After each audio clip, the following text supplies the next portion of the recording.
Hey y'all. It is time for your weekly Glow Goals check-in. So y'all know these videos are meant to be 15 minutes or less. I'm usually coming in and I'm addressing something that I've seen in the spa or some specific questions you guys have asked me.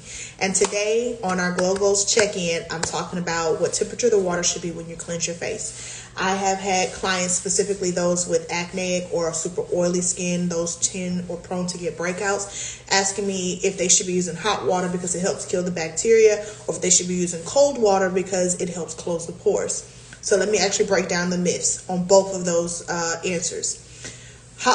Heat does kill bacteria, but in order for some water to kill bacteria that's in your skin and your pores, the water would have to be boiling. That's how hot it would have to be in order to actually kill bacteria. And you can't pour boiling water on your face and then wash it and rub it into the skin. It doesn't work that way. So hot water is not going to kill bacteria or cleansing the face. Cold water is not going to shrink your pores. Your pores don't just get big and close by the temperature of the water. What we actually recommend you do is to use room temp water, warm water. That's going to help cleanse the skin. What you actually want to do is use a really good cleanser. No matter what your skin type is, you want to use a cleanser that's made for your skin. For example, if you're acne, super oily, you use a gel cleanser, a foaming cleanser.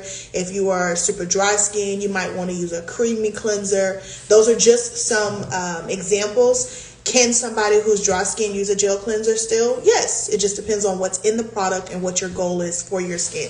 For example, our skin brightening cleanser, it is a gel-based cleanser, but it is still very good for my dry skin folks. I just recommend a very good moisturizer afterwards. For example, my dry skin folks, I would recommend the J. Phil's Co. Skin Brightening Cleanser, and then I would recommend our Ultra Hydrating Moisturizer. Together, those are going to be great for cleansing, moisturizing the skin. But back to how you're going to use water temperature you're going to use to cleanse the skin. So we've already talked about it should just be a room temp water. And you want to combine that with a good cleanser.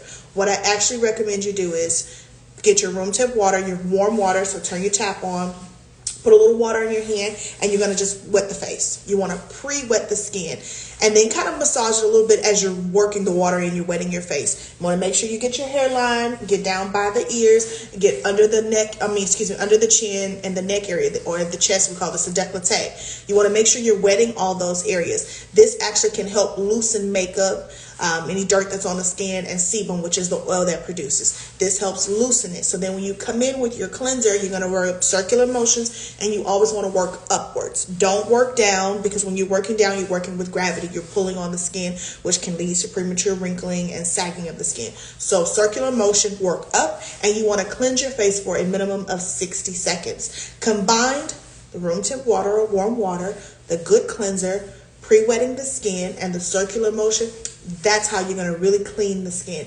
You're going to get up the dirt, you're going to get up the sebum, you're going to get up the oil, all the stuff that's clogging the pores. That's the routine that you want to do when you are cleansing the skin.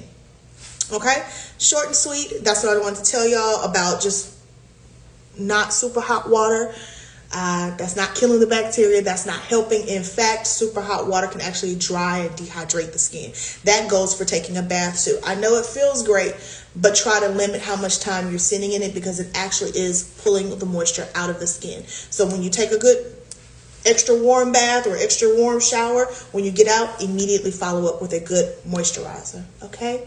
So that is our weekly Glow Goals check-in. If y'all have questions, drop them down in the comments. Or if you have something in particular you would like me to address next week or in a future Glow Goals session, also comment down below. Y'all have a fantastic Tuesday.